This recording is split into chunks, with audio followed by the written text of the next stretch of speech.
Di balik setiap proyek infrastruktur yang dikerjakan oleh badan usaha milik negara BUMN Karya, ada cerita suram yang jarang terungkap ke publik.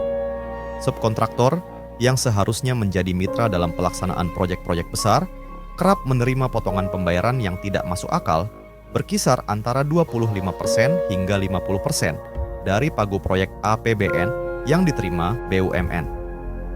Ironisnya, meski BUMN Karya punya kewajiban untuk mengerjakan minimal 70% dari pekerjaan, faktanya lebih dari separuh pekerjaan tersebut malah diserahkan kepada subkontraktor.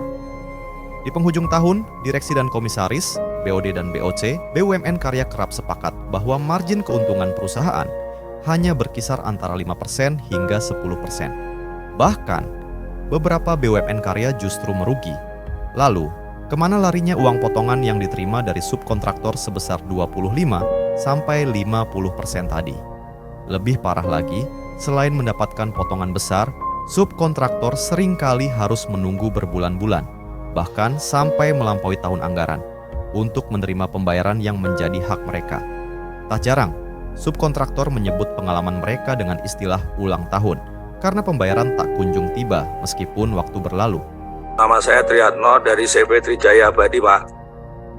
Saya udah mengerjakan kewajiban yang diberikan oleh Istaka, tapi hak kami tidak dipenuhi, Pak. Sampai kemarin tanggal 8 rumah saya disita, Pak. Aku mohon perhatian dari Bapak anggota DPR.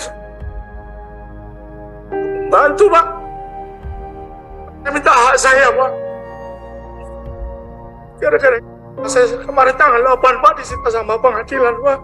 Jadi Pak Yuliman ini subkontraktor dengan investasi PMTN. Sebetulnya kita juga mengharapkan ada satu hadir subkontraktor yang investasi PMA. Nah, jadi investasi dari investor asing.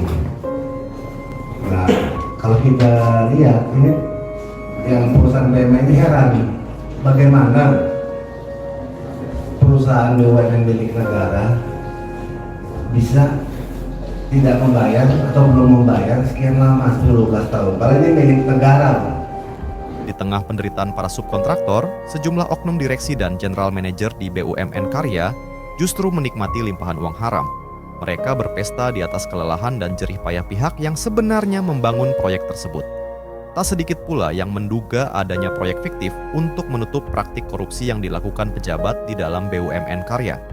Kita tidak bisa merinci satu persatu, ya, samping proyek yang fiktif juga ada pembelian barang-barang juga yang sifatnya fiktif, yang kurang lebih nilainya 2,5 triliun kerugian negara.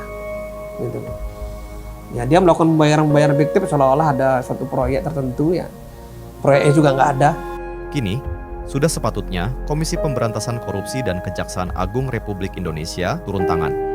Penyelidikan terhadap aliran dana dari setiap proyek yang dikerjakan BUMN Karya perlu dilakukan secara menyeluruh. Semua pihak harus tahu kemana uang tersebut mengalir, siapa yang bermain, dan siapa yang menikmati keuntungan dari penderitaan banyak pihak. Kepada Presiden terpilih, Prabowo Subianto, harapan besar tertuju kepada Anda.